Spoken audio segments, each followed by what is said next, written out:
we met talking about the previous discussion with Nora Younis. She said, I asked, so what about the discussion, did you like it? And she said, yes, in a way, it was pretty interesting, but somehow a little bit Islamophobic. So, do you think that also the documentary filmmaking about revolution was a little bit Islamophobic, or do you think there is a kind of a strange attitude about Islam in the documentaries we have seen in the last month? It's also a good introduction to the next question to Nadia El Fani. No, I was just referring to the discussion, but not to the filmmaking. I don't think the documentary filmmaking about revolution, at least in Egypt, was in any sense Islamophobic, because what the revolution was able to give us was to break all the barriers between all the different school of thoughts when we were in the streets, everybody together. So obviously, and this in itself made a big breakthrough for young Egyptian filmmakers who were before that isolated in a sense and living in not a ghetto, but in a sense of a ghetto. You know, the downtown cafes, the independent cinema or filmmakers' places or hangouts, the workshops. So, I don't know, I had a feeling that young Egyptian filmmakers were not part of the bigger picture of the society before the revolution. You know, the young filmmaker was a ponytail, or a woman young filmmaker with, I don't know how she has this special look. And in a sense, we were all, and me also as a not very conformist Islamist, Muslim, you sort of felt that you are rejected in the society in a sense. But with the revolution, when everything came, everybody was accepted in the streets, in Tahrir and elsewhere, until very recently. And this was able to bring everyone together. And I think this opened up a door for all young filmmakers, women, and activists, everybody. There is now more acceptance and more ability to know one another in the street, one-to-one, in a direct experience. But, I mean, with the Muslim Brotherhood taking the parliament in Egypt, there was a shift in how they deal with the other powers, with the secular powers. In 2005, I was part of a leftist coalition with the Muslim Brotherhood, and at this moment I was a political activist. I had not shifted to journalism yet. And this is why I can sense from my position, from being in coalitions with the Brotherhood too, now seeing what they are doing, yes, there is a big shift. When they are now in the parliament, they are making a shift. And they are reporting about some leftist movements, as they are filing complaints to the public prosecutors, as they are doing this and this and that. And sometimes there was an incident, they stood in the street and they made a body, a siege with the body to stop the activists from approaching the parliament. But what happens? The regular people in the street, who are not politicized, who are not part of the political parties, the average regular Egyptian Muslim, veiled women, are now standing against the Muslim Brotherhood, and they are stopping them, and they are against them. And there was a 1 million-man protest in Tahrir, where the brothers were very severely attacked by average Egyptians, not by other political powers. So, in a sense, the Egyptian scene now is balancing itself very much, and this has its reflections on artists, on films, on graffiti painters, on photographers, on the people who make songs and singers, and so there is a moment of the Egyptian society now is very alive. It's extremely vibrant, and it's very and it filters, like all those counter movements and counter thoughts are already filtering each other. They are opposing each other, and they are producing something new and more consensus and more debate among the Egyptians. And this has its reflections on art in general. Okay, thank you very much. So, Nora Younis, you're also representing the film, because the film Reporting Revolution has been invited by the Berlinale. It's going to be shown, I think, the first time tomorrow in the section Berlinale special. So I'd like to ask you to introduce this film, which is more or less the story of 6 journalists between the first part of the revolution. I work for an independent paper in Egypt, and in 2008 we started a portal, a news portal, a website, and also a multimedia department. And we were the first paper in Egypt to introduce video journalism. So what we did is we trained some of the print edition reporters on using mobile phones to shoot videos. So this was 2008, and by time, of course, the number grew and our operation became bigger, and we had our YouTube channel, which we post features and spot news, and some of it is subtitles, and then we have an English edition online, and so on and so forth. And then the revolution came, and we were taken by coincidence like anyone else. So what we didn't exactly, we were not, of course, prepared. We had to live with the event, and our strategy then was keep shooting, keep your cameras running. So we had, like, we were not sure what are we going to produce. Should you just shoot for your 2 minutes news spot, or is it time now to think about a feature? And nobody was thinking about films. All we did was spread all over, not just in Cairo, but send some of our reporters also outside Cairo and keep the cameras rolling. And then at some point we had a meeting in the office, and we said that some of the reporters who were on the ground felt that what they have seen is very drastic, and it was not reflected in what we posted online during the revolution. So we decided to do a film. And when we decided to do the film, we did not think of the Berlinale at this moment at all. I think the first idea that came to our mind was our YouTube channel, of course. So we did the film. Our colleague, the co-founder of this video unit, Bassam Murtada, is a film director, and he wrote one treatment, and then 1 week later he didn't like it. It was a chronological event of order, so he didn't like it. He wrote another treatment, and it was about, he chose 6 out of 100 reporters, and he wanted to tell the story of those 6 people. And he chose them because of 2 reasons. First, that he saw that each of those characters went through a dramatic change in how they perceive themselves as men and women, how they move their bodies in the middle of a battlefield, bloodshed. You know, so a middle-class journalist in Egypt tends to protect his social strata, his image, her image, basically. But having to be in a scene at the heart of a class struggle, bloodshed, violence, shooting, snipers, he saw that those people that he knew from 2008 until now went through dramatic changes. And at the same time, each of those reporters had his camera turned on very drastic events. So they had very strong and compelling footage. So he decided to do the film about those 6 people, 6 reporters, 3 men and 3 women. And the film made it to the Berlinale. We are very happy with this. And it's going to be screened tomorrow at 2 o'clock.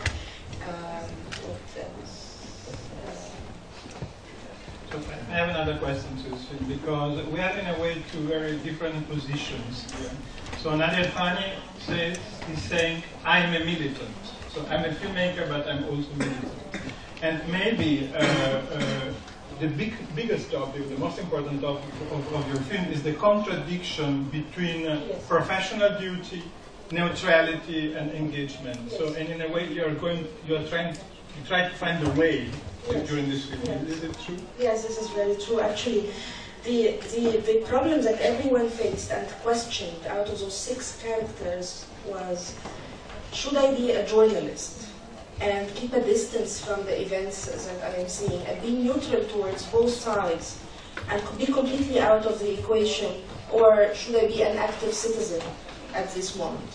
And like one of them says that he was filming a man who was shot and was bleeding. And then the people started yelling at him, turn off your camera, help us carry him. And it's a lot. Every one of us went through those moments and had to face this question of being a professional journalist or being an active citizen, especially that we are all young. I'm the oldest person in this group, and I'm 34, so everybody is really, some of our crew are really very young people. And the film ends with one of the 6 reporters being shot in his eye while covering the events in Mohammed Mahmoud street confrontations with the police that happened almost 1 year after the revolution started. So there is a lot of personal engagement. When we are in the streets, there is a lot of personal engagement. And sometimes it becomes a personal vendetta when somebody besides you fall, or when something happens to you, when you are personally, physically assaulted. And we cannot ignore that reporters were targeted, especially those with cameras. Reporters were targeted by the police. If you're seen with a camera, and even you don't have to check your ID, even if you're just an active citizen filming, you become a target for the police and then the military, of course.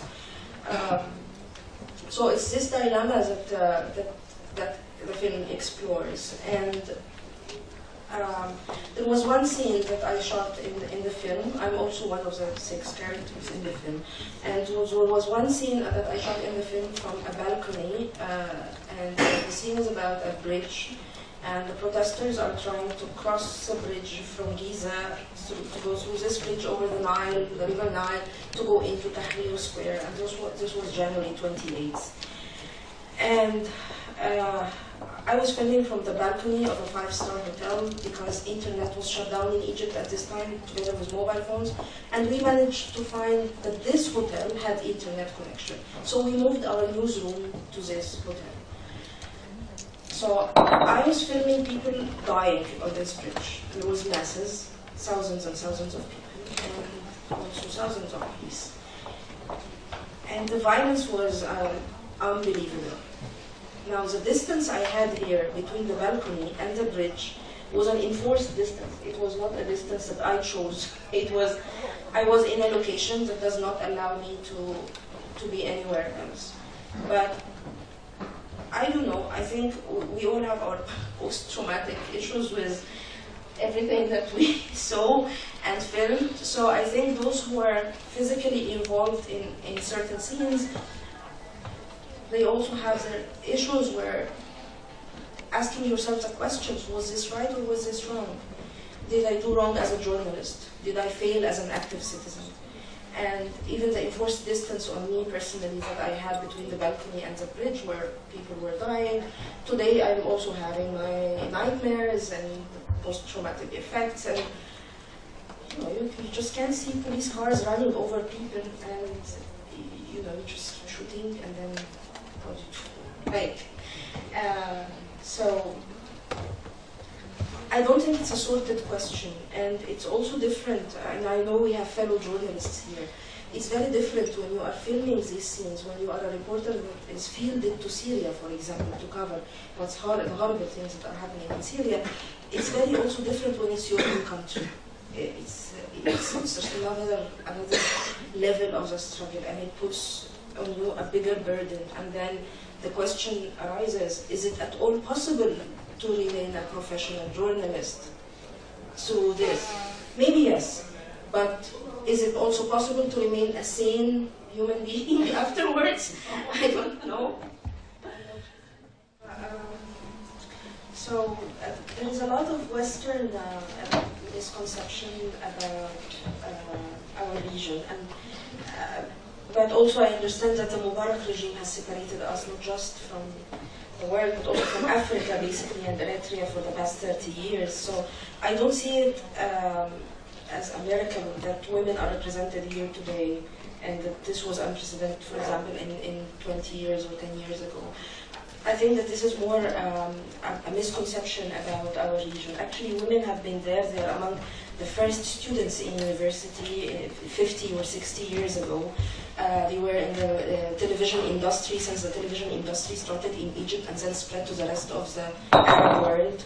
They were also at the forefront of filmmaking, at the working class, the heart of the working class struggle outside Cairo. It has nothing to do with the capital, but also outside in Hala, in all the industrial cities in Egypt. So I think that the role of women sometimes gets attention by the Western media in a very wrong way.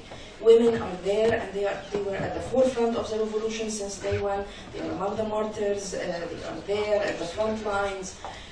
It's so I kind of disagree with you a little bit on this. And as for the openness and the diversity that we have to protect now, when our countries are witnessing this massive political change, actually, the cure to all our demands, and I don't think there is a disagreement here, maybe among the panel or among the audience, that we all want to be in. We want to see the Arab region as a progressive, open, diverse, accepting region. I don't think there is a disagreement on this. We all agree. But for me, there is no need to put a lot of focus and criticism into defending some segment against another segment of the Egyptian society in our case. For example, the revolution is, and if it wins, if we manage to bring down the military rule, and if the revolution wins, it will be the most important change happening for the Egyptian society. It will have its, definitely, it will have its social revolution. The place of women will be completely different in a very, in a very advanced place. It's I'll tell you two examples. First, Egypt already has been always a conservative society. I mean, we cannot just sit here and pretend that Egypt is a secular, atheist society. No, it's in the majority, it is a conservative society. But two things happened in the revolution with this conservative society. First, the symbols of the revolution are now who? Mina Daniel, the Coptic martyr who died in front of the TV building when the army tanks were killing civilians. And Ali Abdel Fattah, a blogger, a very prominent Egyptian blogger. Both men have long hair, right? A man with long hair is just not acceptable in Egypt. My brother had long hair. He's an engineer. He went for several interviews. He was not accepted. And he's very clever. It's just cut your hair and come back for the interview. It's just not accepted. These people are now the symbols of the revolution. They are everywhere. Their graffiti is all over, not just Cairo, but Luxor, the south of Egypt, everywhere. This is one example, how the society, through the revolution, is changing and is becoming more open and more accepting. To have somebody who represents you, who is completely different to you, and you would never accept him before, but now you take him as your symbol. The second thing is when the military, a few months ago, raided Tahrir Square and arrested the protesters who were in the sit-in in Tahrir Square. They arrested the women and they subjected the women to virginity tests. And then they admitted that they submitted the women to virginity tests. They admitted this to CNN in very cold blood, as if it's okay. Where did they get the feeling that this is okay? They got this feeling because Egypt is a conservative society and virginities are checked. Were checked. Maybe until 10 years ago, it was a very accepted procedure on marriage. Like when the woman gets married, the husband will check the virginity. If she's not virgin, he will return her to her parents. So if we're talking about something that was very much accepted in the Egyptian society, and that the military, coming from this patriarchal mentality, dominant, they think that they will not be questioned, so they come up to CNN and say, yes, we subjected them to virginity tests. What happened? They got a social condemnation, everybody in Egypt agrees that it's a disaster and it's catastrophic. It's shameful to subject women protesters to virginity tests. This is one thing. The second thing, they got a court rule even against the military for subjecting the women protesters to virginity tests. Is Egypt changing? Yes. Is it becoming liberal, more open, more diverse, more accepting? Definitely yes. Definitely yes. So I think this is what we have to look for, and we have to support the revolution. I'm not personally satisfied with what I did so far. I think everybody has to do more. Unfortunately, everybody is very drained out. But everybody has to do more because we cannot afford pessimism and we cannot afford to be defeated. If the revolution is defeated, if the military stays in power, there is no free press, there is no graffiti, there is no music, there is no real filmmaking. Actually, we are going to go back to the dark ages. There is no homosexuality, there is no atheism, there is nothing. We are going to go back to a very, very bad state. So we cannot afford pessimism. We have to go on. We have to get over our problems. What we have to focus on now is the success of the revolution. And this is alone able to sort out every other problem and take away every other fear that we have.